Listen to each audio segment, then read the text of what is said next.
Good afternoon, discussion group, Tommy, Brad. Today's discussion regards to kind of the central points of the Catholic epistles, the Catholic letters, as well as how it affects our church today and our church community today and the struggles that we may be facing. I just thought was so prominent and really such a timely situation, a timely moment to talk about it, particularly when it comes to words. I really was impacted the way you broke down words, Tommy, particularly in James when you talk about the power of words in two different instances, in particular moments as well as a pattern of speech over time. And it's interesting that in today's society there are three words right now that have such an impact and are so catalyzing on both sides. Black Lives Matter. On one side, it stirs something in people's hearts who may be filled with racism or anger or are viewing things a certain way and say, all lives matter, whatever. But on the other side, it's almost a war cry and an emphasis on a people that have been so marginalized for centuries here in America. And so in this particular moment, the effect that Black Lives Matters has, unfortunately, it seems like to some drives a wedge, but to others is really emphasizing the importance of this community at this particular time. As well as over time, you talked about war versus slaughter, and I think the ways that there have been subtle words that have been used to marginalize communities, ways that we perceive certain people. And, over time, when you say, wow, you talk really good for a black person or for an Asian, or wow, you make a lot of money for a blank, or you X, Y, and Z. It's just interesting the way words, even the subtleties of it, really affect long term. And I love how you talked about this pattern of speech over time.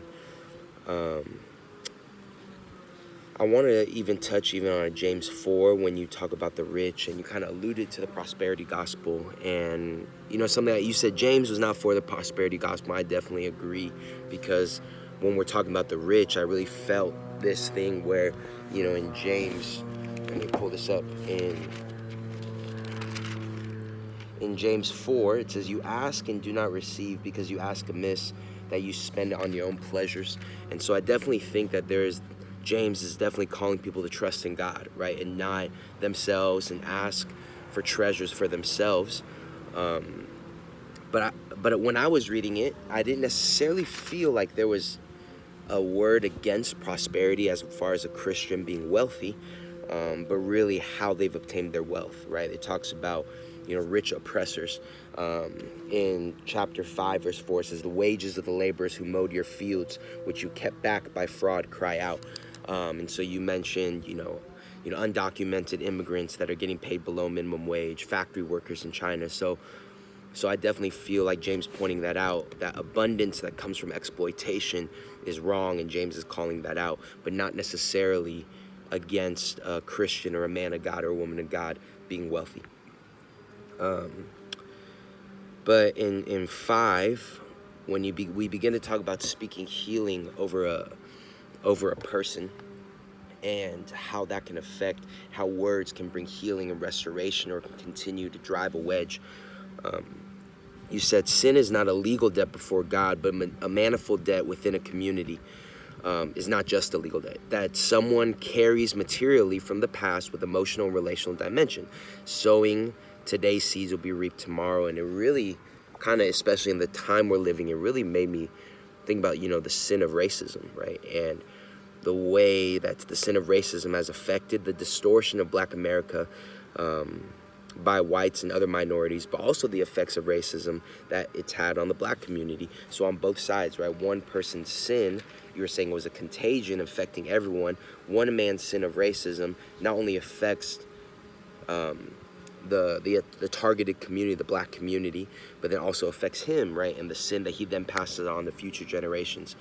So then when you begin to talk about words that bring healing and forgiveness, I've heard in a lot of Christian circles today, particularly talk about, why aren't we forgiving? Why aren't we talking about forgiveness of the police officers that killed George Floyd? Why aren't we talking more about forgiveness But I think when we push past and don't acknowledge the sin, because even earlier in James it talks about confessing your sin to a brother that heals, right? So there has to be an acknowledgement of the sin first before we move on to forgiveness, or we don't know what we're forgiving, right? So I think it's so important, because you're talking about words that bring the sharing of resources where otherwise was once to suffer in their own scarcity. So I think on one hand, yes, I think words can bring healing, but I think on the other hand, we do have to know what we're forgiving and what we're healing.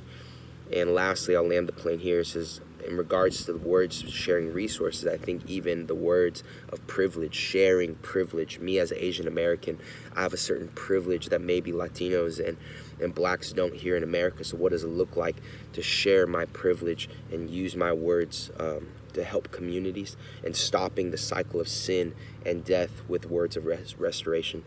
So I really feel like James is such a timely passage in our context today, and really enjoyed kind of dissecting and thinking about in today's community. So thank you so much. Have a great day, guys.